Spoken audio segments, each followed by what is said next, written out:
Baik, di video kali ini kita akan membahas soal USMB 2019 Unsri kode 33, nomor 36. Pada reaksi antara satu propena dengan hidrogen bromida, maka akan terbentuk senyawa bromopropana. Reaksi ini termasuk ke dalam jenis reaksi. Baik, untuk nomor 36, kita buat di sini solusinya. Jadi untuk nomor 26 ini ada 36 itu ada persamaan reaksinya yaitu satu propena. Berarti propena itu 1, 2, 3. Di sini ada ikatan rangkap, di sini tunggal, ini berarti CH3, di sini berarti CH, di sini berarti CH2. Dengan si hidrogen bromida berarti HBr. Berarti HBr akan menghasilkan apa katanya? Bromopropana. Berarti di sini ada si C, di sini C. Gitu ya. Berarti di sini CH3, kemudian di sini adalah mengikat Br, kemudian di sini H, di sini adalah CH3. Nah, dari persamaan reaksi ini termasuk ke dalam reaksi yang mana? A, itu katanya adalah reaksi substitusi. Baik, kalau dikatakan reaksi substitusi, ini definisinya itu adalah reaksi pergantian. Jadi reaksi pergantian. Atau bisa juga ini disebut dengan reaksi pertukaran. Reaksi pergantian atau pertukaran. Nah, pada umumnya ini tidak mutlak ya, tapi pada umumnya biasanya kalau dia substitusi itu ikatannya tunggal. Sini ikatannya tunggal. Kemudian yang B ada namanya reaksi reduksi. Kalau dia dikatakan reduksi berarti di sini nanti terjadi yang namanya penurunan biloks. Penurunan biloks, bilangan oksidasi. Kemudian yang C ada namanya asimilasi. Jadi kalau dia dikatakan asimilasi, ini adalah reaksi penyusunan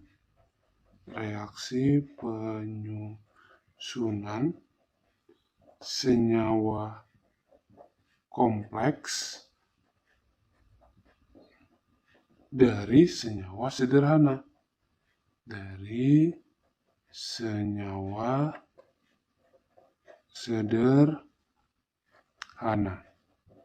Nah, ini contohnya itu adalah misalnya 6CO2 ditambah 6H2O ini menghasilkan yang namanya C6H12O6 ditambah 6O2 ini dia. Jadi penyusunan senyawa kompleks dari senyawa yang sederhana. Berikutnya yang D itu ada dia namanya adisi.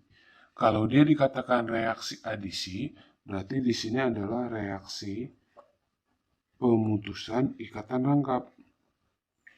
Pemutusan ikatan rangkap atau biasanya ikatan rangkapnya itu letaknya di sebelah kiri, IR-nya di sebelah kiri. Itu kalau dia reaksi adisi. Kemudian ada dia lagi nanti namanya reaksi polimerisasi.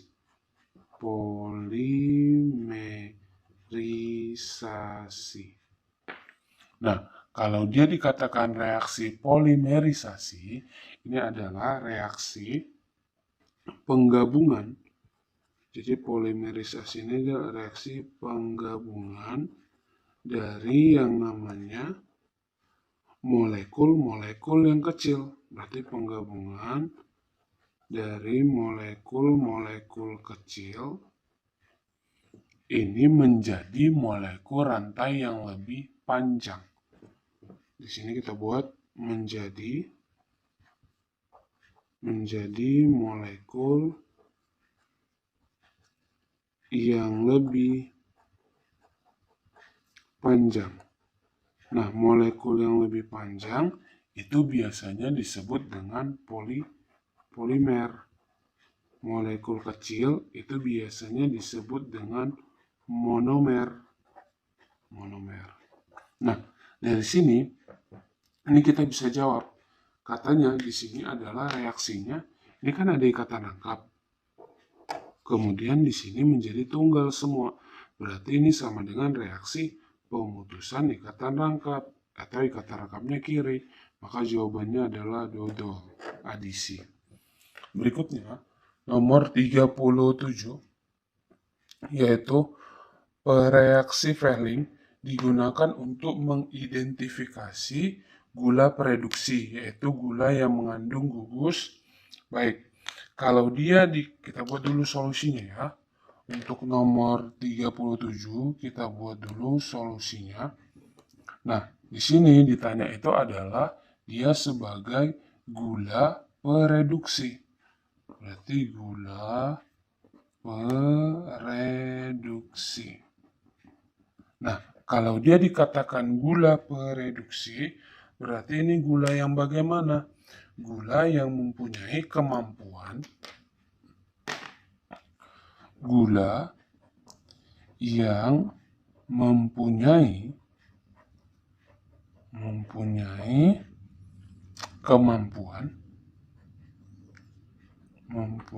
kemampuan untuk mereduksi yang namanya senyawa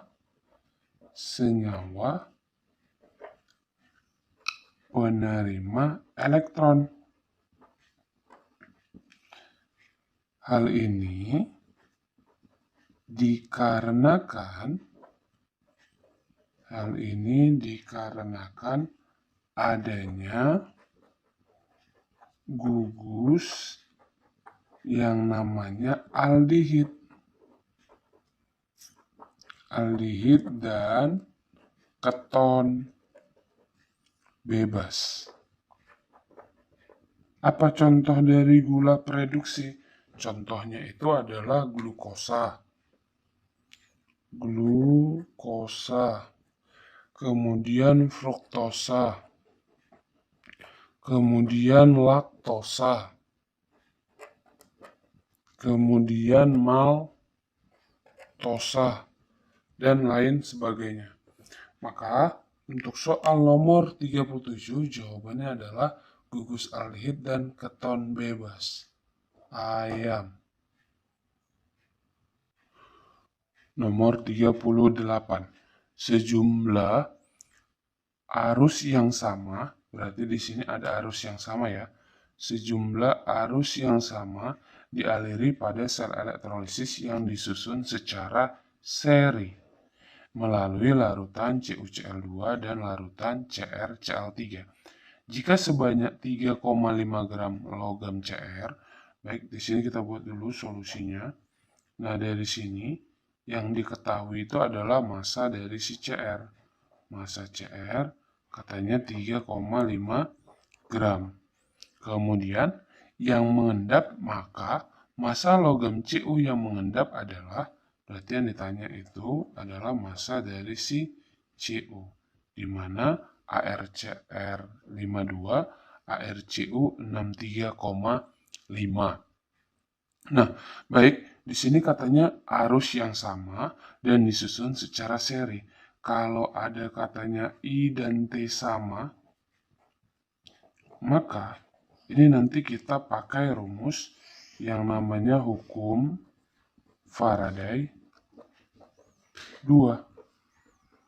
Jadi, kalau hukum Faraday 2 itu seperti ini aja, ingatnya. Mol Len 1 sama dengan mol Len 2. Jadi mol Len 1 sama dengan mol Len 2. N di sini itu menyatakan PbO. Kalau PbO itu kalau logam sama dengan muatannya.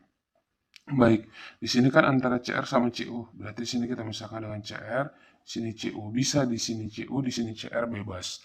Nah, rumus mencari mol jika diketahui massa kan gram per mr.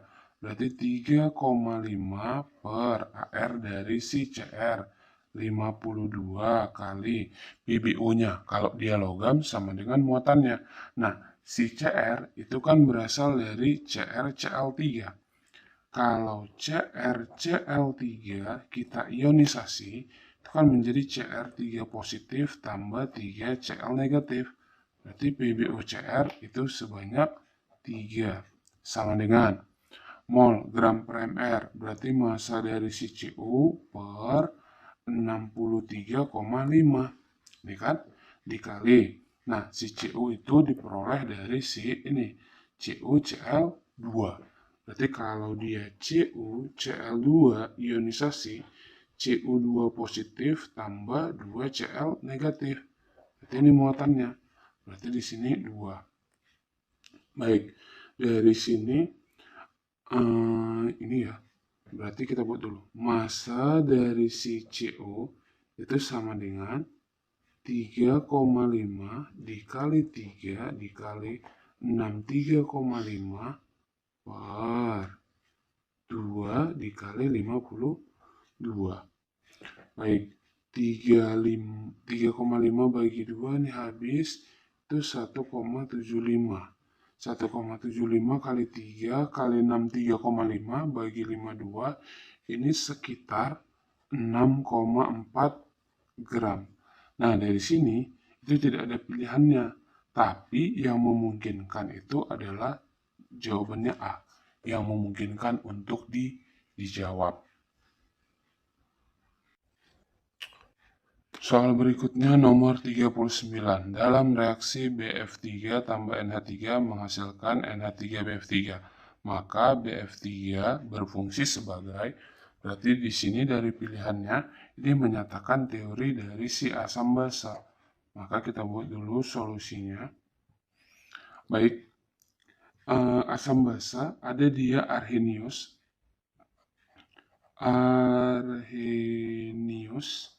Jadi kalau asam basa menurut Arrhenius itu adalah asam, ini nanti dia yang menghasilkan yang namanya ion H positif, di mana di dalam air. Sedangkan basa ini adalah yang menghasilkan yang namanya ion OH negatif, di mana di dalam air. Ini teori asam basa menurut si Arrhenius. Kemudian yang kedua ada nanti dia asam basa menurut Bronsted-Lowry.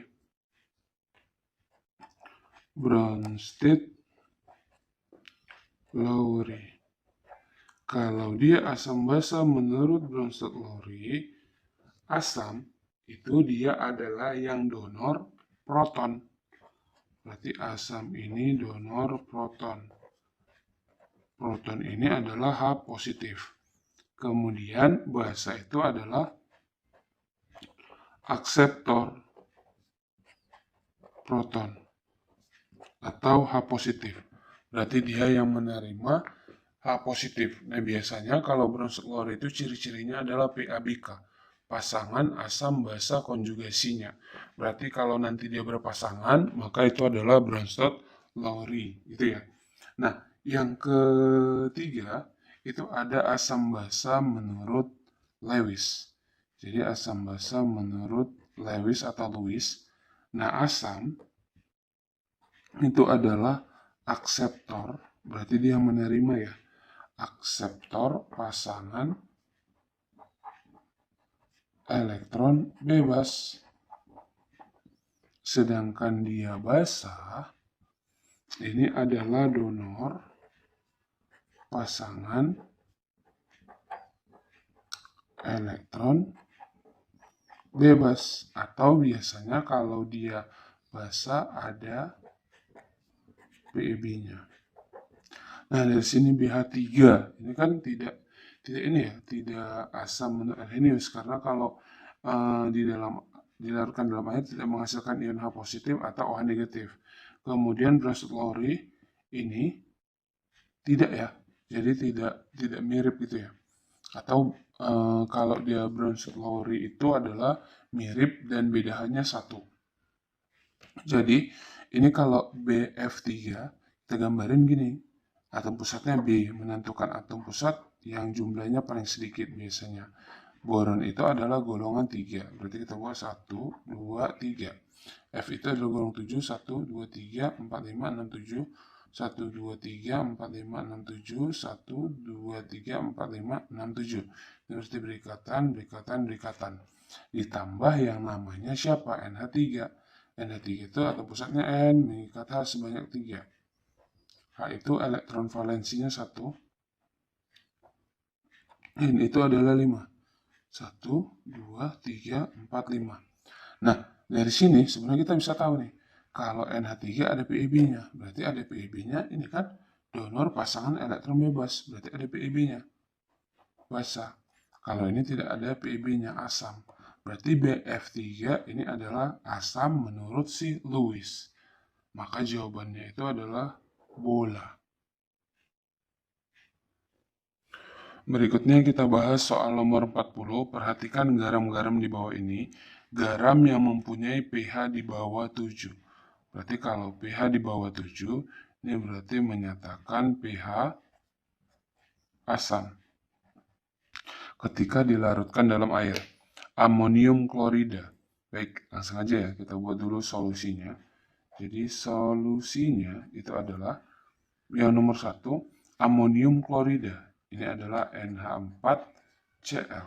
Kalau ini kita uraikan, itu berasal dari NH4 pos Cl-. NH4 pos itu adalah si NH4OH. NH4OH ini adalah basa lemah. Si Cl itu adalah asam kuat. Berarti ini garam bersifat asam. Ini yang kuat ya.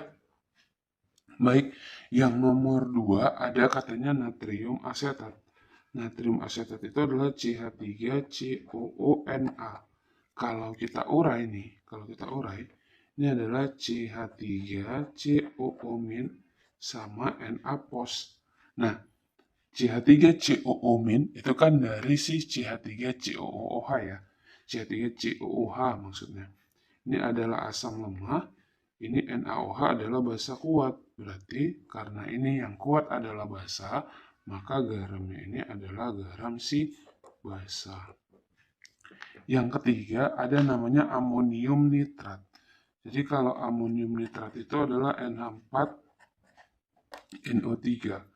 Kalau kita jabarin nih, kita uraikan, itu NH4 pos sama NO3-. Ini adalah berasal dari basa lemah NaOH. Ini adalah asam kuat HNO3. Berarti ini garam asam karena asam yang kuat. Yang keempat ada kalium cyanida yaitu KCN. Kalau kita ionisasi itu ada K-pos sama Cn-. Nah, K-pos itu kan berasal dari KOH. Berarti basa kuat. Kalau Cn-HCN berarti asam lemah. Nah, di sini yang kuatnya itu adalah basa, maka garam bersifat basa. Nah, yang ditanya adalah pH asam, berarti asam 1 dan 3. Maka jawabannya adalah bola.